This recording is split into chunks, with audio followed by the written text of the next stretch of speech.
اللهم بارك على محمد وعلى آل محمد كما باركت على إبراهيم وعلى آل إبراهيم إنك حميد مجيد. اللهم آمين. الحمد لله رب العالمين، والصلاة والسلام على أشرف الأنبياء والمرسلين سيدنا ومولانا محمد وآله وأصحابه أجمعين. عزیزان محترم، اللہ په حضور دعا وکړئ چې الله دې تر دې وخته پورې په دې روژه کې چې څومره موږ عبادات کړي دي سره د دې نن عبادت د ستاسو د دې ختم الله رب العالمین دې دا ټول په اوچتو مرتبو په خپل دربار کې قبول او منظور وفرمایي، او د دې اولن ثواب د آقای دو جهان جناب حضرت محمد رسول الله صلی الله علیه وسلم روح مبارک ته ورسي، دا اهل بیت خلفای راشدین اصحاب رسول رضوان الله تعالی علیهم اجمعین دا وی ارواح مبارک ته ورسي. یا الله تابعین تبع تابعین ائمه محدثین الله دا وی ارواح مبارک ته ورسي. یا الله دا بوت پاس نکلے دے خطیب الاسلام علامہ عبدالودود قریشی رحمت اللہ علیہ 1953 او وقتی ز شاته ولاړم ځکه دې خلکو ته ما نصیحت کړی او نن مې بیا رایاد تاسو ټولو ته درخواست کوم زما د دې دفتر نه د مدرسې هغه کاغذ واخلئ او یو بچی خپل چې دی یو سفارشي د ورځ د قیامت دپاره هغه مدرسې ته وقف کړئ حافظ قرآن. ته وګوره دې ځای کې دا تخته بورډ لګېدلی دی او دا نیک اولاد صالح اولاد او نیک تربیت دا بزرگان اوس مدفون دي په قبرونو کې پراته دي. ورته وګوره په څومره مبارکو ځایونو کې د دوی ذکر خیر. زما نیکه ځان له یو د هغه ګډ ورور نه و او هندوستان په دارالعلوم دیوبند کې و. مولانا انورشاه کشمیری صاحب رحمت الله علیه نه دوره وکړله، مفتی کفایت الله صاحب مفتی اعظم هند بیا یې صبر نه شو، بیا لاړو تھانه بھون ته حکیم الامت مولانا اشرف علي تھاني رحمت الله علیه نه بیعت شو. بیا د هغې نه پس هندوستان نه راغی او دلته چې راغی لږه موده پسې په محبت خان کې امامت و. یو کتاب یې د قادیانیانو خلاف ولیکلو، انګریز د دې علاقې نه د دې پېښور نه وویستو. سوات ځان له یو سټیټ و خپل ملک و پاکستان کې نه و شامل، هلته یې عارضي پناه واخیسته. بیا لږه موده پس سختی ختمه شوه خو راغی یو کس و. زما والد صاحب رحمت الله علیه د خاندان ټول ځوانان په سکول کې او زما د نیکه باباجي دا فیصله وه چې دا بچی خپل سکول کې نه دې مدرسه کې داخله و. هغه وخت کې ډېره غریبي وه، نو زمونږ دې رشتهداران به ورته وې ته پې وظیفې راټولې ته به په ته څه وکړې دی به څه کوي. پخوا خو داسې مدرسې نه وې لکه دا اوس چې تیارې دي. نو زما نیکه وی چې نه ما داسې بچی نه دی په کار چې زما په قبر ولاړ او فاتحه نه وایي. زما په قبر ولاړ زه مړ یم او زما نه وروسته زما په ایصال ثواب نه پوهېږي چې ما ته څه ووایي. زه خپل ځان دپاره سفارشي وینم چې په ورځ د قیامت زما د بخشش او د مغفرت ذریعه وګرځي. او قسم تاسو ته خورم چې هماغه طریقه زما والد صاحب رحمت الله علیه وکړله او دومره سخت و چې اوس زموږ په خاندان کې خورایي نه د هغه نسي بچي داسې ماشوم نشته چې هغه حافظ قرآن او زما د والد صاحب په سختي وه چې کوم ماشوم به یې کتو هغه رشتهدار ته به یې دی حافظ قرآن دا حافظ که دی داخل که دا زمونږ د بچي هم دغسې حافظین دا حافظان شو د قرآن. اوس ما دې تختې ته وکتل دا پوش تاسو وګورئ د یو اصلي ذکر پکې نشته ځکه چې هغه د محبت خان کې نه و. زمونږ غور نیکه علامه ریحان ګل صاحب رحمت الله علیه دا غلجو میا صاحب د هغه شاګرد په هغه زمانه کې چې بخاري ویلې وه. دا سلسله روانه او نن الحمدلله درېیم څلورم پوش ته ورسېده. تاسو ته وایم چې خپل پوش چې تاسو غواړئ چې د اولاد دا سلسله ژوندۍ وي او تازه وي نو په دنیا کې نشي پاتې کېدی. رحمان بابا ته ورشه لکه قبرونه په هغې کې دي. دا سوال دی ستاسو نه بیا خلک دا یو رحمان بابا پسې ولیږي، دا خلک یو بزرګ او حافظ او عالم پسې ولیږي. هېڅ ضرورت چېرته نشته دی خلک راټولول. چېرته چې تا عالم او حافظ خپل خلک یې په تخته وګوري هسې وله ورځي وایي حافظ دی عالم دی دعا مو ورته وکړم کېدی شي زما د بخشش او د مغفرت ذریعه وګرځي. تاسو ټولو ته مې درخواست دی خپل اولادونو کې یو کس دا موږ له راکړئ مدرسه کې موږ سره داخل کړي. یو سفارشدان له د آخرت دپاره پیدا کړئ دا د دنیا ګټم دا او د آخرت ګټم دا. الله چې زموږ دا ټول بزرګان چې مونږ یې په دې نیکه لاره باندې روان کړو، مونږ تربیت یې وکړلو، الله رب العالمین دې کروڑها رحمتونه د دې په قبرونو باندې نازل کړي. ستاسو د څومره حاضر جمعي بزرګان مشران دي، د چا تربیت دی کله چې په جومات کې ناستي، کنې دې بازارونو کې اوس زرګونو خلک تراویح خلکو ونه کړلې، درزیانو بازارونو کې ګرځي لګیا دي. الله دپاره په دې خبره باندې عزت وکړئ، عهد وکړئ، الله سره وعده وکړئ. زه او زه به خپل بچي په دې لسو شپو کې په دې ایامو کې یو ورځ به د جومات نه ناغه نه کوم،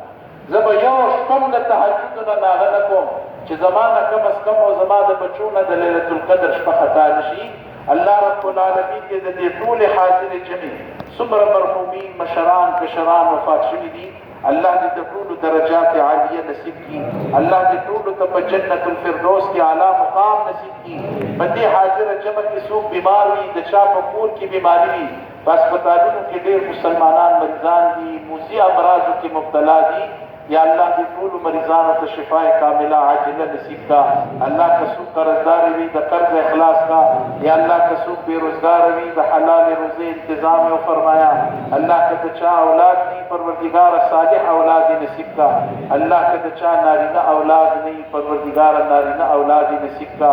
دې قاری بشیر صاحب ته الله په عمر کې، په ژوند کې، په عمل کې، په علم کې، د په آواز کې الله ډیر برکتونه واچوي. دا مبارک سورې الله په دې وطن باندې قائم او دائم لرا. یا الله چې څومره مصلي دي، څومره جماعتونه دي، څومره علما دي، محدثین دي، الله آباد او شاداب.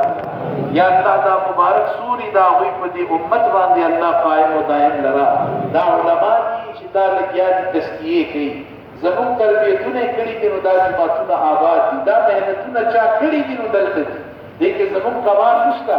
چا بدا ابتدا کرے وچی په جماعت کې به خلک راټولېږي، ختمونه به کوو په روژه کې، ابتدا یې چا کړې وه او دا سلسلې روانې دي، دا ټول هغوی پسې صدقه جاریه دي. عزیزان محترم، الله په حضور دعا وکړئ چې څومره خلک د علماو سره، د مصلي سره، د دین په نسبت، د رسول الله صلی الله علیه وسلم په نسبت مینه کوي، محبت دی، الله دې په د خپلو خزانو سود وکړي. څومره جماعتونه مدارس دي، الله رب العالمین دې د تعلیم، د تربیت، د اشاعت دا سلسلې تر د قیامت پورې جاری او ساری لري. موږ ډېر خلک په علم کې وي، هر جماعت او مدرسه چې تاسو ګورئ، هسې پې مه تېرېږه چې سترګې پټې کړي. هر جماعت او مدرسه چې ګورئ، د هغې ښایست وګورئ، د هغې آبادي وګورئ، پوه شه ته سوچ شروع کړه. که تا پکې څه خدمت نه دی کړی نو بیداره شه، دا مه وایه چې دا د اسمان نه جوړ راغی، بلکې ته لالچ وکړه چې والله زما نه مخکې یو ورور په دې باندې ماشاءالله قرباني کړې ده او محنت یې کړی دی، ګوره الله دې دومره لوی کار اخیستی دی. هغه خلک شته په دې وطن کې دي، په دې سفرونو کې دي، په دې دنیا کې دي. الله رب العالمین دې د هغوی دنیا او د آخرت خیرونه او سرفرازیانې نصیب کړي. یا الله رب العالمین زموږ د ټولو زیارت د حرمین بار بار نصیب کا. دا سلسله به دلته نه قطع کوئ، د جمعې په ورځ باندې انشاءالله دلته د 3 شپو شبینه شروع کېږي. نن ما خلکو ته ویلي دي ښکاره خبرې وکړو، ځوانان دي ډېر خلک نشي ودرېدی، په ولاړه ورته ګران دا خبره څه پیغور وه، ستا دا ناسته نشي ودرېدی، کښېنه په کرسۍ کښېنه، په ځمکه کښېنه، قرآن خو اورې که نه، په ناسته به مونځ کې ثواب یې نیم دی. دا نشته چې ثواب نشته، نه پې ګناهګارېږي، ودرېدی شي خو ودرېږه، که نه ودرېږي کله ودرېږه کله کښېنه، لیکن په هغه مانځه کې ځان شامل کا. دغه د 3 شپو دا سلسله به انشاءالله جاري ساتو چې په هغه شبینه کې تاسو ټول شریک شئ. څوک نشي کښېناستی ځان له دې کرسۍ ښه پسته د کور نه راوړي، دا زما فتوا ده، هېڅ ممانعت نشته، خو په دې جماعت کې شامل شئ، په دې ختم کې شامل شئ خامخا. او د جمعې په ورځ باندې به د بیت المقدس چې دا زموږ قبله اول دی د یهودیانو، دا تاسو ګورئ په قبضه کې دی، څومره ظلم په فلسطین کې روان دی. د جمعې په دې جمعة الوداع باندې د مانځه نه پس به مونږ جلوس وباسو دې چوکیدګره او د فلسطین د مسلمانانو سره به اظهار یکجهتي کوو. دا مطلب کوو چې مونږ ورته وحالي دا وکړو، مونږ ناچاره کمزوري یو، دا به ورته ښیو چې مونږ ته تاسو یاد دي. مونږ نفرت کوو د یهودو سره چې هغوی مسلمانانو سره ظلم کوي.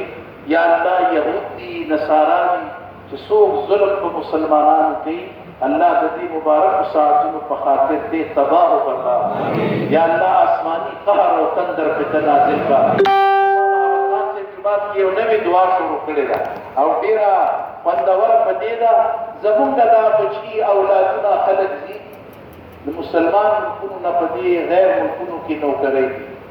رزق دپاره ځي ځکه وسایل هلته زیات دي دلته نشته الله په حضور دعا وکړي چې پاکستان او ټول عالم اسلام دی الله د خپلو د عرش د خزانو د نعمتونو نه مالامال دا انګریز او دا اغیار چې زمون خلک دي هلته نوکري کوي الله دا زمونږ نوکران یا الله پاکستان او د دې دا ټوله ځمکه د عالم اسلام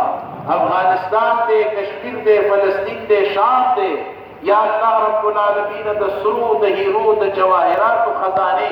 الله دا غیر ته مالامال کا یا الله مسلمانان د غلامی نه آزاد کا الله اسلام په ټوله دنیا غالب کا الله د قران نظام په ټوله دنیا باندې نافذ کا یا الله د دې ټول حاضر جمع یو خبره به میره شي نو اخستو رواج دلته نشته دي جمعات کې ډیر خلک دي چې ډیره سخته مینا د دې مصلی سره کوي د دې جمعات خدمت کوي او دا ختمونو کې ډیره آبادی هغوی راوستي او حرکت کوي باغی کې خرچ کوي بغیر د وینا دلته د وینا طریقه نشته چې څوک وایي دې پوښ کا او دا پوښ چې چا څوک پس په خپل زړه نه به کوي نو ډېر خلک شته دی چې هغه دا ټول کال او د روژې په سیزن کې وي الله رب العالمین دې زموږ هغه ټول ملګري نن څه اکرام ستاسو دپاره دلته دعوت کړی دی په ډېر ختمونو کې ډېرو خلکو بغیر وینا وکړل الله رب العالمین دې د هغوی دنیا او آخرت ښایسته کړي یا الله د دې ټولې حاضر جمع الله چې د چا په زړه کې څه حاجت او مراد وي یا الله د دې مبارک وخت په خاطر د دې مبارک مقام